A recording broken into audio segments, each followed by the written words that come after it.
Hey guys, welcome back to the ATP Fedal Tennis Tour.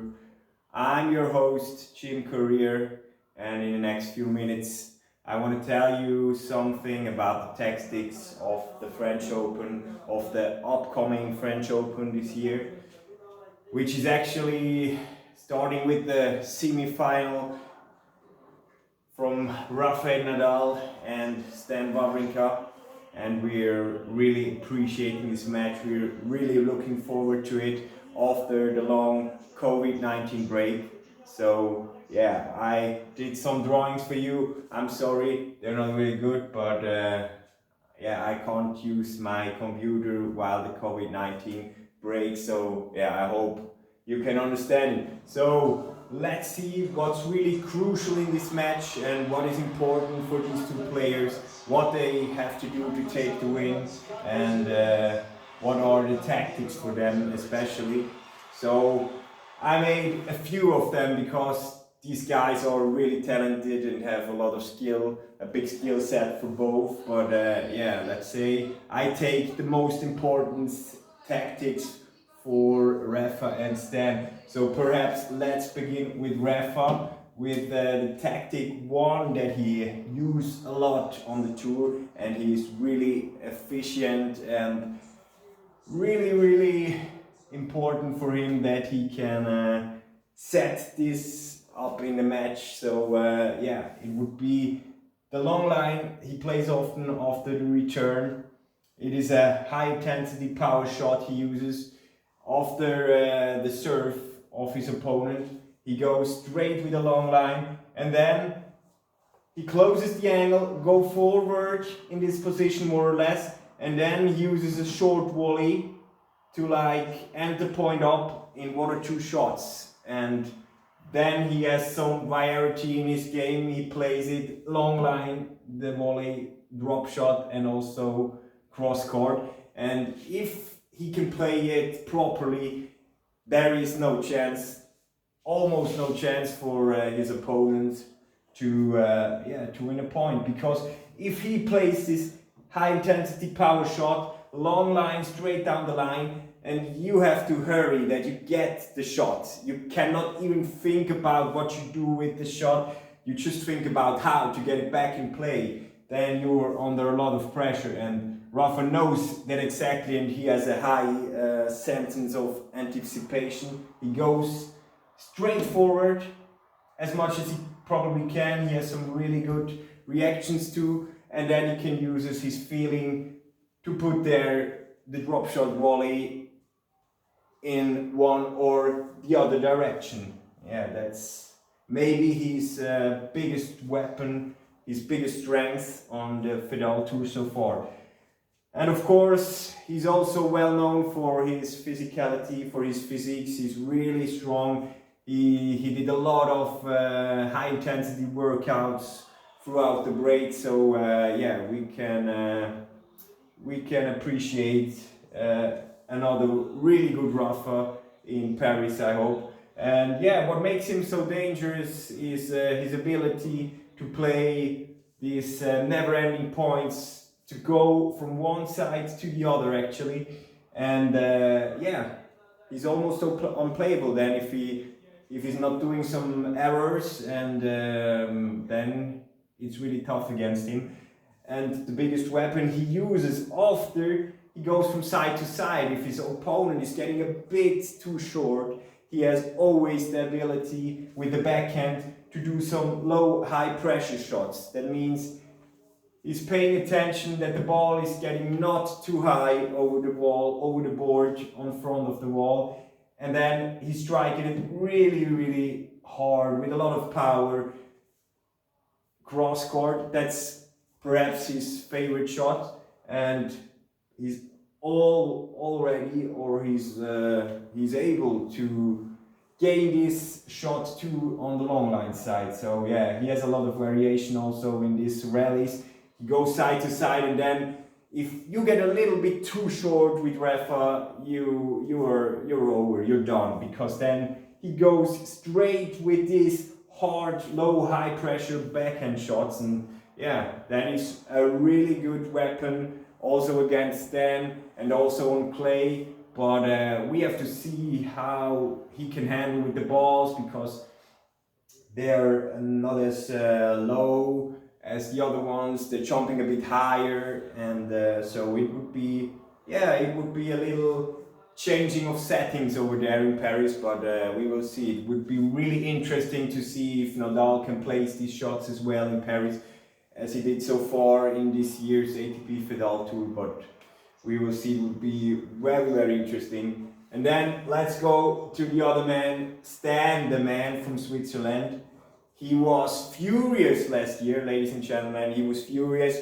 He won in Shanghai, and he was in 2 Grand Slam finals against the great Roger Federer, where he loses in very, very tight sets. So yeah, he was on fire last year. This year he had some problems, he had some injuries, problems with his nose and also with the back, but now he seems back on the road. He's doing a fitness program right now over a couple of months, and he seems to lose weight, gain some more muscles, and yeah, he seems to be really, really strong, and also mentally he's in a very good position. And let's see what his tactics are actually against Rafa. So I think one of the biggest weapons Stan actually has is his variety and his technique in playing the sport, because often he uses the same shot to put you under pressure as Rafa did. He's doing this long line shot with a lot of lengths and depths and widths and power on it, and then yeah, he moves forward also, but not as deep in the court as Rafa is doing it usually over here.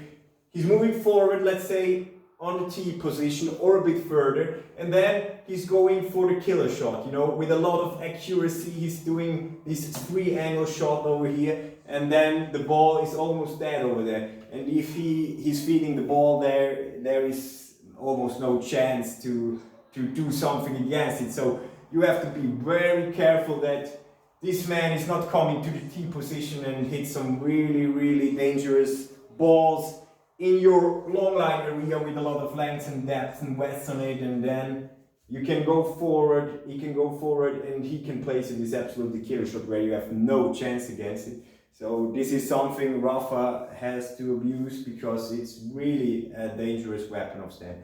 Yeah, and then on the other hand, he has this, yeah, I say this variety. It's a variety because he can hit the ball so hard, but he has a really nice feeling for setting the power right. So he is doing also these high and low shots, you know, nearby the wall. He plays it, I don't know, from almost everywhere for the court, and he has this feeling to sort of lob the ball against the front wall and then over the side wall, and they're almost dead then in this area of the court on the glass, and really hard for Rafa to rip the ball back in play with his double-handed backhand. So that is almost a killer shot for Stan if he's doing something like this. He's always got the feeling for the ball. He's always got the feeling where his position is on the court. So yeah, I think this is an advantage. So for me, technically, Stan is the better of them, and mentally perhaps also with a couple of matches they played last year where Stan could actually gain some mental advantage also over Nadal, I think. But Rafa is still Rafa. I mean, he's got that unbelievable win. No, not unbelievable win. No, he's got also unbelievable win, of course, but he's got that unbelievable will to win. That's what I want to say. And actually, this is almost his biggest weapon, and also the physique. I mean, this guy, look at him. He's looking like a gladiator on court, and every time you have to face him, you're shaking from fear, because yeah, just if you see him there go into the match like this super hard warrior, yeah, it makes some impression. So it would be really, really interesting to see these two controversies stand against Rafa. Yeah, and what will be very, very important for Rafa, of course, are the long rallies. He needs them to get a rhythm, to gain the rhythm, to get into the play, and then he can pull off shots like this. He can gain some confidence, and he can get like in a flow, you know what I mean, and then he's just in a zone, and it's so hard to beat the rhythm of Rafa if he's doing the long rallies and he's keeping up with you. And also we got an advantage fitness wise over Stan, because if he plays the longer points, Stan somehow quits after, I don't know, 10 or 15 of these, and he has to get some breath again, and then it's very hard to beat him. Then the low backhand, as I introduced to you, is very important for Rafa, because it's getting him also a nice feeling if he can place this shot, if he can handle the shot, if he can handle the pressure, if he sees that he can hit some winners.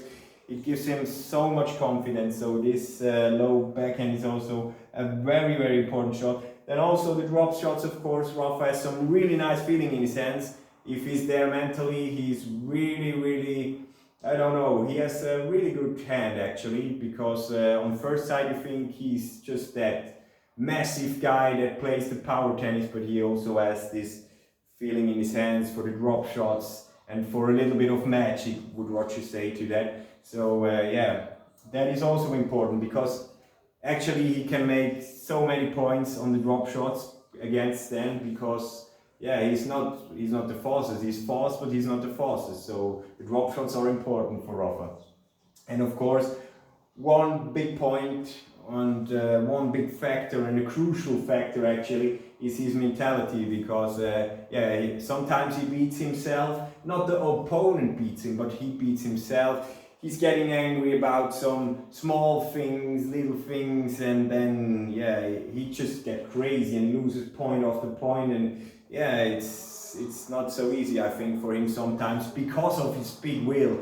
He's so devastated to the sport, and then that makes it so hard for him to see the match like from point of view outside of the cage, not to be not always 100% in it, to see it's just a game. That makes it so hard for him to do that. But yeah, actually he's getting better, because he has so many tough losses and he's fighting back all the time. So I think mentally he's totally ready at the moment. He seems really relaxed to me. He seems to have a lot of confidence also in his body, in his knee. So I think he's physically 100% ready, and mentally he's getting better with every day actually.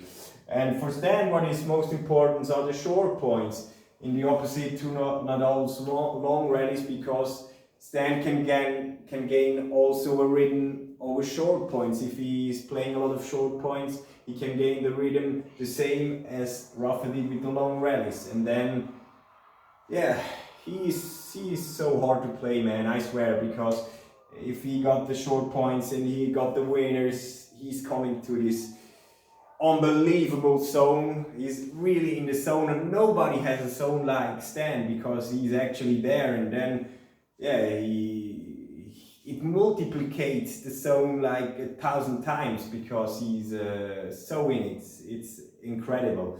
Sometimes he plays just shit, I'm sorry, but then he has some minutes or even an hour where he plays incredible squash. So yeah, he's really something you cannot define. So we will see what he brings in this game. And another point which is very important, he has to pay attention that he's not giving too much time to Nadal to hit some winners, to make power, to make pressure. He has to control the game the most of the time. It's clear that it's not happening all the time, but most of the time he has to control the game, he has to control Rafa, give him not enough time to think about what he will do, to place this really dangerous backhand. So yeah, that would be very important. And also the high accuracy and low error tennis is really effective and important for Stan, because it helps him to gain the rhythm, to get into the rhythm, to get into the zone. So he has to pay attention also to that. And also the positioning on the tee is very important for Stan.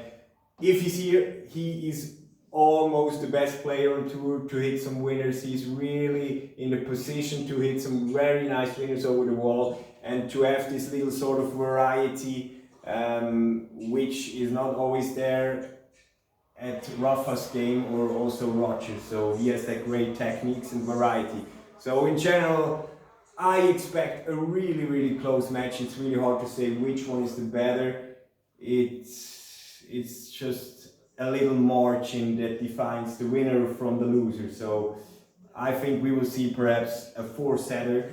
And as I said, the advantage mentally is clearly on Stan's side, and that is a big advantage, I think, at the moment. But I spoke to Rafa a few days ago, and he seems to feel very, very fit and very, very confident. So yeah, it's hard to say. I think mentally he's improving a lot.